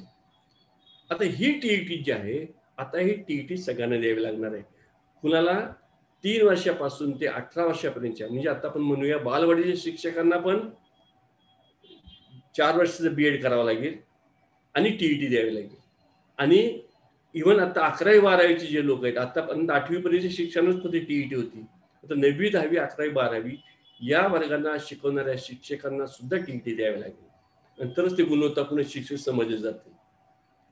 आता नुसतं TET, आता त्यांनी TET स्वरूप पण बदललेलं लक्षात घ्या. त्यांनी असं केलेलं आहे पहा की TETचं स्वरूप आता त्यांनी असं चेंज केलेलं आहे की केवळ नुसती परीक्षा दिली असं नाही चालणार. त्यांनी 3 टप्पे केलेले आहेत की पहिल्यांदा TET देणार, ती पास झाल्यानंतर त्या ठिकाणी त्याचा ओरल इंटरव्ह्यू होणार आणि नंतर त्याचा प्रत्यक्ष त्यातून जे सिलेक्ट होतील तर प्रत्यक्षाचा लेसन बघणार आणि मग त्याचे सिलेक्शन. अशा प्रकारची एम्प्लॉयमेंट आहे. त्यामुळे थोडंसं हे कठीण काम सरकारनं स्वीकारलेलं आहे, पण चांगलं काम स्वीकारलं असं माझं मत आहे. आणि आता हे सगळे शिक्षक हे BEdच असतील. BEd विथ TET, 4 वर्षाचा BEd प्लस TET. काही लोकांनी मला शंका केली DEdचं काय होणार. No DEd, no DPEd, no BPEd. तर BPEd का बंद केलं मला माहित नाही, परंतु नो BPEd सुद्धा. आणि या ठिकाणी DEd सुद्धा नाही. सगळ्यांना 4 इयर इंटिग्रेटेड कोर्स करावा लागेल आणि तरच आणि TET द्यावे लागेल तरच शिक्षक होते. आता आणखी एक चांगला निर्णय माझ्या दृष्टीने सगळ्यात मला जो आवडला असेल तर शिक्षेच्या बाबतीत हा आहे की नो पार्ट टाइम शिक्षक, शिक्षण सेवक, शिक्षा मित्र ह्या भानगडी आता असणार नाही. त्यामुळं शिक्षक जे आहेत ते फुल टाइम टीचरच असणार, शिक्षकाचा जॉब हा असला, शिक्षण सेवक असणार नाही. हा खूप चांगला निर्णय, चांगलं धोरण मग त्यांनी निर्णय घेतलेला आहे. तसंच जसं शिक्षणाचा चांगला घेतलेला आहे तसं त्याचे आणखी एक धोरण आता टीचर एज्युकेशन सांगतील म्हणून मी आता फारसा उल्लेख करत नाही, परंतु ग्रामीण भागातली जर मुलं शिक्षक होऊ इच्छित असतील, विशेषतः मुली, तर त्यांना स्टायपेंड देण्याची देखील व्यवस्था त्या ठिकाणी अपेक्षा त्यांनी ठेवलेली आहे. पण ती सांगतील तुम्हाला, टीचर एज्युकेशन जे सांगतील तेव्हा ते तुम्हाला सांगतील की त्यात ते सगळं दिलेलं आहे. नंतर शिक्षकाला काय केलं त्यांनी की शिक्षकांनी किंवा एखाद्या शिक्षक नोकरी लागला की तो तसा नाही तर त्याला दर आठवड्याला 50 तास, दर वर्षाला 50 तास त्यांनी घड्याळी तास हे त्यांनी स्वतःच्या डेव्हलपमेंटसाठी वापरायचे आहेत. त्यांनी एखादा छोटासा कोर्स करावा, काहीतरी जे आपल्या विषयाच्या अनुषंगानं, आपल्या व्यवसायाच्या अनुषंगानं काहीतरी कौशल्य प्राप्त करावं, त्यासाठी 50 तास त्यांनी वर्षातनं खर्च करावेत अशी अपेक्षा केलेली आहे. आणि हे जे शिक्षक आहेत हे शिक्षक हे मॅनेजमेंट कमिटीचे मेंबर, म्हणजे स्कूल कॉम्प्लेक्स जे असते त्या स्कूल कॉम्प्लेक्सचे मेंबर असते. आता स्कूल कॉम्प्लेक्स ही काय कल्पना आहे पहा, तर आता काय होणार की लहान लहान ज्या शाळा असतील त्या शाळांना सगळ्या गोष्टी परवडणाऱ्या नाहीत. उदाहरणार्थ आर्ट टीचर असेल, त्यासाठी संगीत शिक्षक असेल, सगळीकडे असणार नाही. मग आता हे कोठारी कमिशन मधली शिफारस आहे स्कूल कॉम्प्लेक्सची, तर एक मोठी शाळा घ्यायची आणि त्याला काही शाळा जोडायच्या आणि जी मोठी शाळा असेल त्या शाळेत ह्याला हे पुरवायच्या गोष्टी, संगीत शिक्षक असेल काही वेळेला किंवा साधनं असतील म्हणा, हे साधनं पुरवायची अशी त्या अपेक्षा आहे. आणि त्या ह्याच्यामध्ये ती जी त्यासाठी एक स्वतंत्र कमिटी असेल आणि त्या कमिटीमध्ये शिक्षकच मेंबर असतील. आणि त्याच्यामध्ये यासाठी जी काही बजेट प्रोव्हिजन आहे ती 4% 6%, म्हणजे खरं म्हणजे आता 4% सुद्धा होत नाही माझ्या माहितीप्रमाणे, 3.86% वगैरे काहीतरी होते. ही 6% GDP आपण एवढा खर्च करणं अपेक्षित केलेलं आहे, तो करावं. खरं कोठारी कमिशन देखील हे सांगितलेलं आहे की शिक्षणावर 6% खर्च केला पाहिजे, परंतु आपण आतापर्यंत कुठेतरी 3.86 पर्यंत आपण लढत आलेलो आहोत. आणि त्या ठिकाणी तो आपण 6%वर न्यायचं. जर 6% आपण खर्च करू शकलो तर यातल्या काही गोष्टी साध्य होतील, अन्यथा मग थोडंसं जरा अवघड वाटतं सगळं. नंतर effective quality of self regulation आणि ॲक्रेडिटेशन सिस्टीम. आता शाळांचं देखील ॲक्रेडिटेशन होणं, जसं आपण नॅक मार्फत करतो कॉलेजचं, तसंच शाळांचं. खरं म्हणजे ही कल्पना आपण अगोदर स्वीकारलेली आहे. मध्ये आम्ही स्वतःच एक 2 मला वाटतं अगोदर शाळा समृद्धी योजना म्हणून सरकारने अगोदर घेतली होती, महाराष्ट्र सरकारनं. नंतर पण आता एक योजना होती ज्याच्यामध्ये आम्ही भाग घेतला होता की त्यामध्ये शाळांचं आपण ॲक्रेडिटेशन करायचं महाराष्ट्र सरकारनं, म्हणजे इव्हन केंद्रानंच अशी योजना तयार केली होती आणि संपूर्ण देशामध्ये काही प्रमाणात ती सुरू झाली. महाराष्ट्रात देखील आपण सुरू केलेली होती, अजूनही चालू आहे, परंतु ते तर काय फारसं तेवढं गंभीरपणे पुढे सुरुवात जेवढी गंभीरपणे झाली नंतर थोडीशी मागं पडलेली दिसते. पण आता पुन्हा त्याला बळकटी येईल आणि मग त्या शाळेला ॲक्रेडिटेशन करायचं. पण त्यामुळे काय होईल पहा की एकूण जर आपण शासन एवढा खर्च करणार असेल, समाज त्याच्यावर एवढा खर्च करणार असेल, तर त्याचं मूल्यांकन करणं पण अपेक्षित आहे, म्हणजे विश्वासाचं टिकवणं अपेक्षित आहे. आणि ह्या साधारणपणे या सगळ्या अपेक्षा या ठिकाणी ठेवलेल्या आहेत. आता हे जे सगळं करायचं आहे, आता टीचर रिक्रुटमेंट कशी म्हणलं तुम्हाला की टीचर रिक्रुटमेंट आहे, तर त्यांनी समजलेलं आहे की TET होणार, त्या TET बेस्ड म्हणजे तुमच्या ह्याच्यात होणार आहे. आणि आता त्यांच्या डोक्यात अशी कल्पना आहे की एखादा असा प्लॅटफॉर्मच तयार केला पाहिजे आपल्याला की ज्याच्यातून शिक्षक, जसं मध्ये सरकार महाराष्ट्र सरकारनं सुद्धा धोरण आखलं होतं की आम्ही शिक्षक भरतो तुमचे, तसे या ठिकाणी रिक्रुटिंग ऑफ NCT वगैरे असं आहे.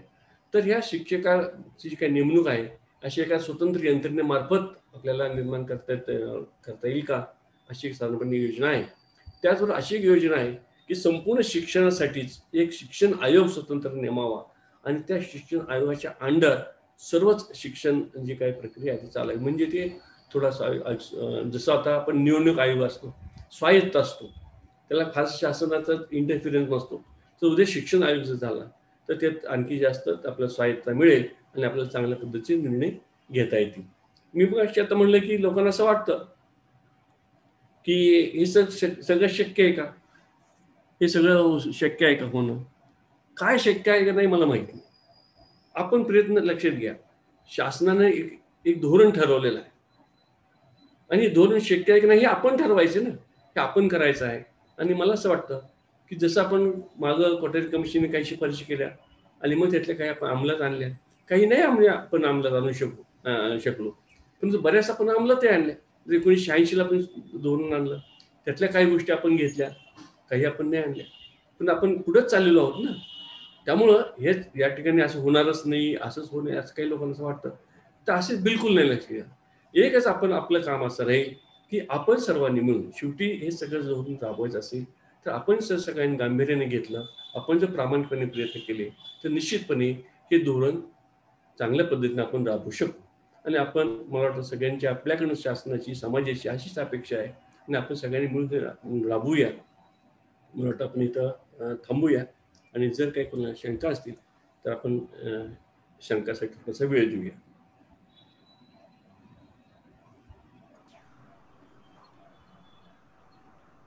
ठीक आहे सर.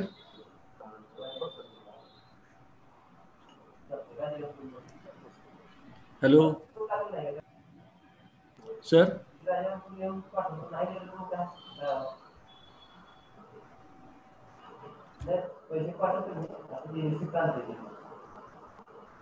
Hello sir. हा काही प्रश्नोत्तर घेऊयात आपण. हा घ्या ना, आहेत तेच विचारा. तर काही मोजके प्रश्न आपण घेऊया. नवीन शैक्षणिक धोरण 2020 नुसार पूर्व प्राथमिक शिक्षण हे प्राथमिक स्तराला जोडले गेलेले आहे. बरोबर. वय वर्ष 3+ विद्यार्थ्यांसाठी शाळेचे सर्व औपचारिक नियम आहेत तेच असतील की याच्यामध्ये बदल होणार, असा प्रश्न विचारला. माझ्या माहितीप्रमाणे, जी काही यातली माहिती आहे त्याप्रमाणे जे शाळेचे नियम असतील तेच सर्व नियम असतील. मग अशी म्हणल्याप्रमाणे शिक्षक सुद्धा ट्रेंडच असतील. त्या मग अशी म्हणलं की इतकं ते अवघड आहे हे खरं आहे की, पण बीएड झालेला शिक्षक असेल त्याला, आता ते बीएड वेगळ्या प्रकारचं असेल. लक्षात घ्या, आता बीएड सुद्धा कसं असणार आहे तर 2 प्रकारचं असेल बीएड. एक म्हणजे एलिमेंटरीसाठीचं बीएड आणि सेकंडरीसाठीचं बीएड. त्यामुळे त्याच्यात हा कोर्स केला जाईल.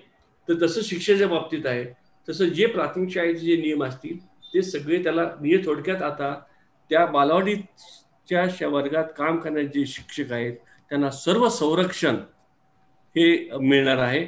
आणि त्याची ते शिक्षक केवळ संरक्षण मिळणं हाही भाग झाला, पण ते शिक्षक देखील गुणवत्तापूर्ण असतील आणि त्याच्यावर पूर्णपणे एक ते कायदेशीर शिक्षक होतील. आता ज्यांना कुठलंही संरक्षण नाही किंवा त्याला काही शिक्षक म्हणून मान्यता नाही, ते मान्यता प्राप्त शिक्षक असतील आणि तसे सर्व नियम असतील.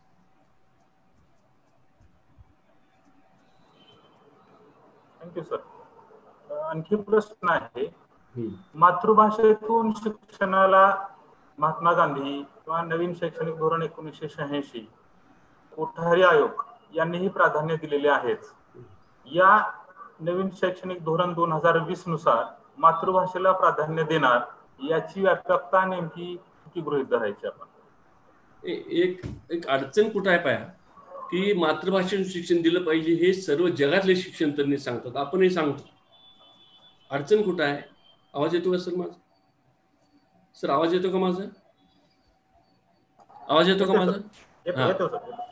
तर अडचण कुठं आहे की पालकांचा रेटा जो आहे, मध्ये मी एक लेक्चर ऐकलं होतं योगेंद्र यादवांचं की मातृभाषेत शिक्षण देण्याबद्दल कोणाचाच विरोध नाही, शिक्षण तज्ञांचा, शहाण्या माणसांचा. प्रॉब्लेम काय माहितीये का की सर्वसामान्य समाजाला असं वाटतं, जनतेला असं वाटतं की नाही माझ्या मुलाला इंग्रजी आलं पाहिजे. आता अडचण कुठं आहे, जरी आपण मागं जरी म्हणत असलो प्राथमिक शिक्षण ह्याच्यानं द्यावं आणि आजही आपण म्हणत असलो तरी मला सुद्धा ही शंका यायचं आहे. कारण जर तुम्ही ह्या शाळा जर प्रायव्हेट आणि सरकारी याचे दोन्ही चालू ठेवणार असाल, आता आरटीई लागू आहे, बरोबर आहे, आरटीई लागू असून सुद्धा इंग्लिश मिडियमच्या शाळा चालू आहेत. त्या शाळांमध्ये कुठलेही शिक्षक भरती करताना आरटीचे नियम पाळत नाही. त्या ठिकाणी आपण मुलं घालतोय. मातृभाषेत शिक्षण द्यावं असं आपण शिक्षण तज्ञ म्हणतोय, आमचीच नातवंड इंग्लिश मिडियम शाळेला जात आहेत.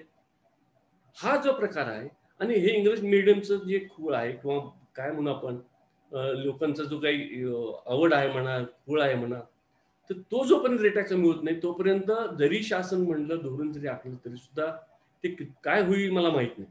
पण शासनाचं मत धोरण असं आहे की मातृभाषेतून शिक्षण दिलं पाहिजे, पण ते कसं होईल मी जरा साशंक आहे बाबतीत. Thank you sir. यानंतर सिद्धेश्वर प्रशाला सोलापूर यांनी एक प्रश्न विचारलाय, महाराष्ट्रात हे धोरण कधीपासून सुरू होईल? आता आपल्याला ही कल्पना साधारणपणे 3 महिन्यानंतर थोडीशी येऊ शकेल, कारण मग अशी म्हणल्याप्रमाणे जे परख नावाचे जे काही त्यांनी एक अभ्यास गट नेमलेला आहे त्यांचा रिपोर्ट ज्यावेळा येईल त्यावेळा, आणि मला असं वाटतं की साधारणपणे मी अंदाज करतो, हे अजिबात बाकी साधारणपणे 23 पासून कदाचित हे सगळ्या गोष्टी सुरू होतील. 22 पर्यंत सुद्धा काही सुरू होईल असं वाटत नाही मला, कारण ह्या मधल्या काळात ह्या सगळ्या गोष्टी क्लिअर व्हाव्या लागतील.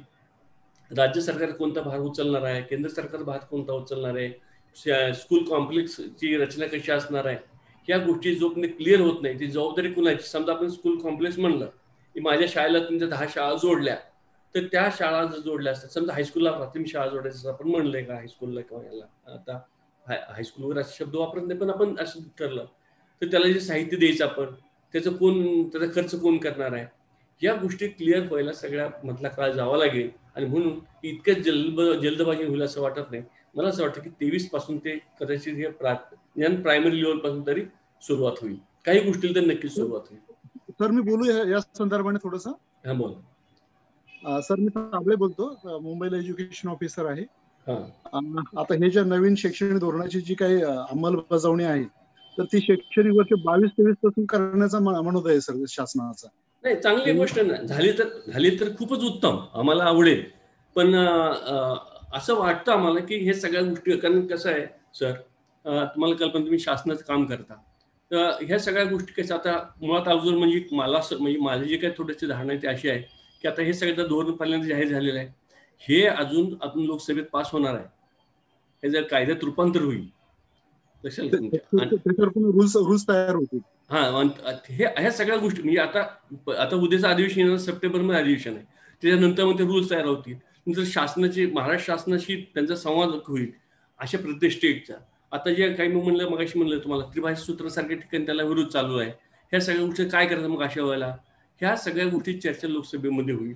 ह्याच्यातून काही आता सध्या सुद्धा मी मगाशी म्हणलं, मी सुरुवातीला माझ्या भाषणात असा उल्लेख केला होता, मी जे बोलतोय ते केवळ 484 पानाचं डॉक्युमेंट आणि आता जे काही 66 पानाचं जे त्यांनी ते सारांश दिले त्याच्यावर. पण मंत्रिमंडळाने काय मान्य केला किंवा मधल्या काळात ज्या 2 लाख शिफारशी आल्या त्याच्यात कोणते बदल झालेले आहेत याचं कुठे डॉक्युमेंट अजून ते प्रसिद्ध झालं माझ्या पाहण्यात नाहीये. त्यामुळे मला असं वाटतं की हा कालावधी जरी सरकार 22 म्हणलं तरी असं मला वाटतं की कदाचित त्याला 23 वर्ष उजाडलं असे एक अंदाज माझा, मला माहिती नाही. 22 झालं तर उत्तम आहे.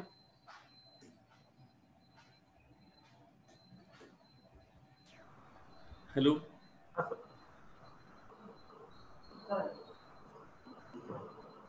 Hello sir. हा बोला. दुसरा पुढचा प्रश्न आहे, रेग्युलर बीएड 2 वर्षाचं जे आहे त्या कॉलेजचं भवितव्य काय असेल? आता कदाचित टीचर एज्युकेशन सांगतील पण तरीच मी सांगतो, मला माहिती आहे पण टीचर एज्युकेशन जास्त बोलतील.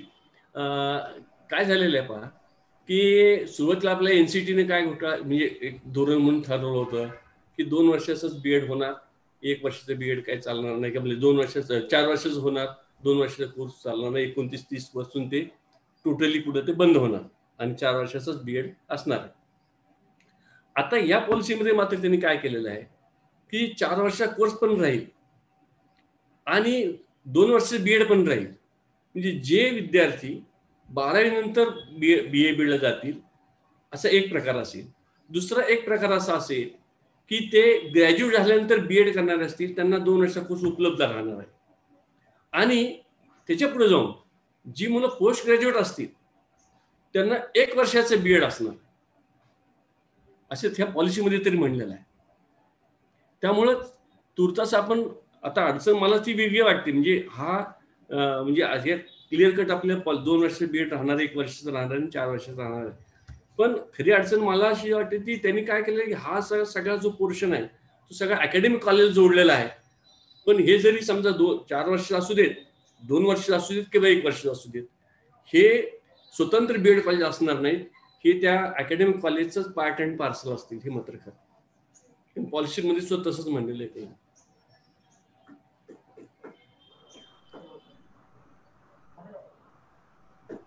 सहभागींपैकी कोणाला प्रश्न विचारायचा असेल तर 1-2 प्रश्न घेऊयात सर.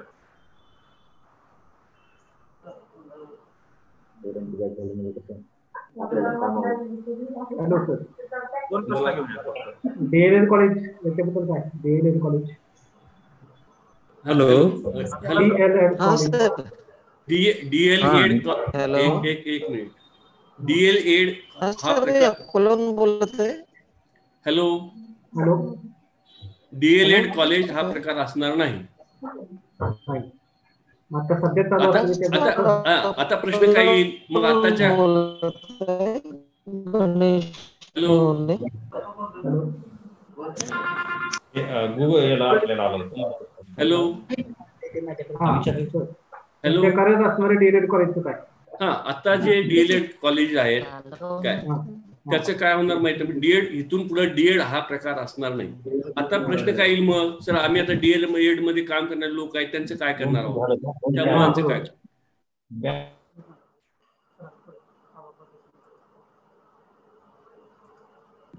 सर अनम्यूट झाले तुम्ही. आवाज येत नाही सर, पुन्हा सांगा. सर अनम्यूट झाले तुम्ही, त्यामुळे आवाज आला नाही, पण रिपीट करा सर.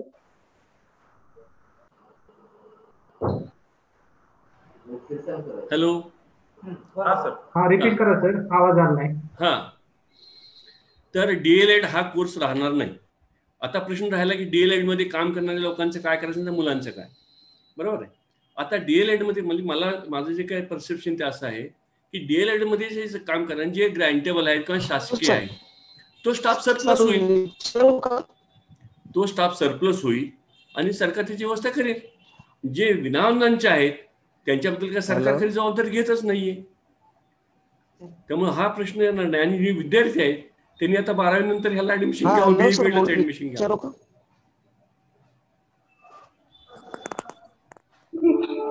हॅलो, यानंतर अगदी वेबिनारच्या अंतिम टप्प्यात आपण आहोत. मी प्राध्यापक पी नरळे सर यांना अशी विनंती करतो की त्यांनी आभार प्रकट केले. हॅलो,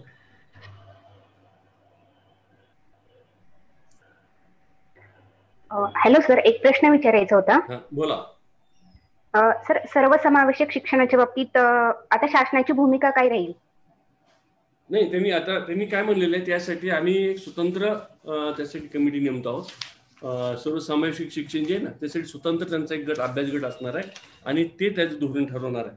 पण हे सर्वसमावेशक सगळ्यांना आपण लक्षात घ्या की आपण एकदा एक महत्वाचं एक सूत्र लक्षात घ्या, 3 ते 18 वर्ष वयातल्या मुलांचं, कुठलाही मुलगा असो, फिजिकल हँडिकॅप असो, कुठलाही असो, त्या सर्व मुलांच्या शिक्षणाची जबाबदारी केंद्र शासनाने घेतलेली आहे. त्यामुळे त्याची चिंता करायचं आपण काहीच कारण नाही. तर ते तपशील काय असेल त्या पण मोबाईल नंबर सांगा.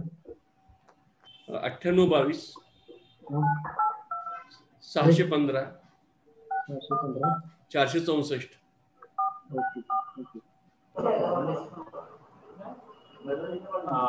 धन्यवाद सर्व सहभागी प्राध्यापकांचे पण धन्यवाद. मी या पहिल्या पुष्पाच्या कार्यक्रमाचा आभार प्रदर्शनासाठी इथे आलेलो आहे. श्री शिवाजी शिक्षण प्रसारक मंडळ बार्शी, शिक्षण शास्त्र महाविद्यालय बार्शी तसेच महाराष्ट्र राज्य माध्यमिक शिक्षण परिषद यांच्या संयुक्त विद्यमाने आयोजित राज्यस्तरीय ऑनलाईन व्याख्यानमाला राष्ट्रीय शैक्षणिक धोरण 2020 या व्याख्यानमालेचं पहिलं पुष्प आज गुंफलं गेलं. या पहिल्या पुष्पाच्या उद्घाटन प्रसंगी आपल्याला प्रमुख पाहुण्या म्हणून डॉक्टर राजश्री देशपांडे मॅडम, सहसंचालक उच्च शिक्षण सोलापूर विभाग सोलापूर या लाभल्या. त्यांनी आपल्या या व्यस्त दिनचर्येतून वेळ काढून या कार्यक्रमाला शुभेच्छा दिल्या. तसेच अशी व्याख्यानमाला आयोजित करण्याबद्दल त्यांनी आम्हा सर्वांचे खूप कौतुक केले, खूप प्रोत्साहन दिले. त्याबद्दल मी मॅडमांचे सर्वप्रथम आभार मानतो. तसेच या व्याख्यानमालेच्या उद्घाटन कार्यक्रमासाठी अध्यक्ष म्हणून लाभलेले आमच्या श्री शिवाजी शिक्षण प्रसारक मंडळ संस्थेचे general secretary Shri V S. Patil sir यांचेही मी मनपूर्वक आभार मानतो. आमच्या संस्थेचे पदाधिकारी नेहमीच अशा मूल्यवान शैक्षणिक कार्यक्रमांना प्रोत्साहन देत असतात.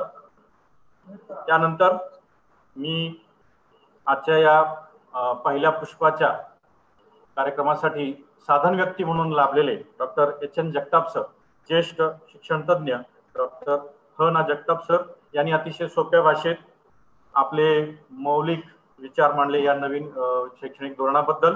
तसेच जे शेवटचा जो प्रश्नोत्तरांचा कार्यक्रम झाला त्यामध्ये सहभागी शिक्षकांनी जे प्रश्न विचारले त्यांचे अतिशय समर्पक व मला वाटते सर्वांचं समाधान होईल असे उत्तरं त्यांनी दिलेली आहेत. त्याबद्दल मी सरांचे, आमच्या महाविद्यालय मेस्टा तसेच संस्थेच्या वतीनं मी सरांचे आभार मानतो. त्यानंतर या महाविद्यालयाचे प्राचार्य डॉक्टर एस.एस. गोरे सर, तसेच महाविद्यालयाचे IQAC कोऑर्डिनेटर डॉक्टर V.P. शिखरे सर, तसेच या व्याख्यानमालेचे समन्वयक डॉक्टर M.S. डिसले सर यांचे मी आभार व्यक्त करतो की त्यांनी हा अतिशय उत्कृष्ट कार्यक्रम इथं घेण्यासाठी पुढचे पाऊल उचलले म्हणता येईल किंवा त्यांनी अतिशय प्रोत्साहन दिलं. सोबतच मी आमच्या या श्री शिवाजी शिक्षण प्रसारक मंडळ संस्थेचे सर्व पदाधिकारी, secretary, general secretary, joint secretary तसेच खजिनदार, सर्व सदस्य या सर्वांचे मी मनपूर्वक आभार मानतो. व सरतेशेवटी ज्या संस्थेमुळे किंवा ज्या संस्थेच्या विचारांमुळे हे व्याख्यान मला आयोजित करायला आम्हाला प्रोत्साहन मिळालं त्या महाराष्ट्राचे माध्यमिक शिक्षक प्रशिक्षक परिषद त्यांच्या अध्यक्षा डॉक्टर संजीवनी महाले मॅडम व सर्व कार्यकारिणी सदस्य यांचे मनपूर्वक आभार मानतो. तसेच या कार्यक्रमासाठी आमचे असलेले तांत्रिक सपोर्ट टीम त्याचे प्रमुख सचिन सुतार, तसेच या कार्यक्रमाचं सूत्रसंचलन ज्या प्राध्यापकांनी केलं ते डॉक्टर P.A. पाटील सर यांचेही मी आभार व्यक्त करतो. आणि सरतेशेवटी मी सर्व सहभागी प्राध्यापकांचे सर्वांचे आभार व्यक्त करतो आणि हे आजचे पहिले पुष्प इथंच संपलं असं जाहीर करतो. धन्यवाद. उद्या याच वेळेला आपलं पुढचं पुष्प असणार आहे, दुसरं पुष्प असणार आहे. साधन व्यक्ती म्हणून माननीय प्राध्यापिका डॉक्टर मेघा उपलाने मॅडम, प्राध्यापक व विभाग प्रमुख शिक्षणशास्त्र विभाग सावित्रीबाई फुले पुणे विद्यापीठ पुणे या असणार आहेत. तसेच सत्राध्यक्ष असणार आहेत माननीय श्री P.T. पाटील सर, सहसचिव श्री शिक्षण प्रसारक मंडळ, श्री शिवाजी शिक्षण प्रसारक मंडळ बार्शीचे सहसचिव हे असणार आहेत. तर उद्या सुद्धा अतिशय चांगला कार्यक्रम असणार आहे. तरी सर्व सहभागी शिक्षकांना विनंती आहे की त्यांनी उद्या सहभाग घ्यावाच व आपल्या आणखी सहकार्यांनाही सहभाग घ्यायला प्रोत्साहित करावं. फीडबॅक लिंक या 4 सत्रांच्या शेवटचे जे सत्र असणार आहे 4थं सत्र, त्या शेवटच्या सत्राला फीडबॅक लिंक आपल्याला पुरवली जाईल. त्यावेळेला सर्वांनी आपला प्रतिसाद द्यायचा आहे. धन्यवाद.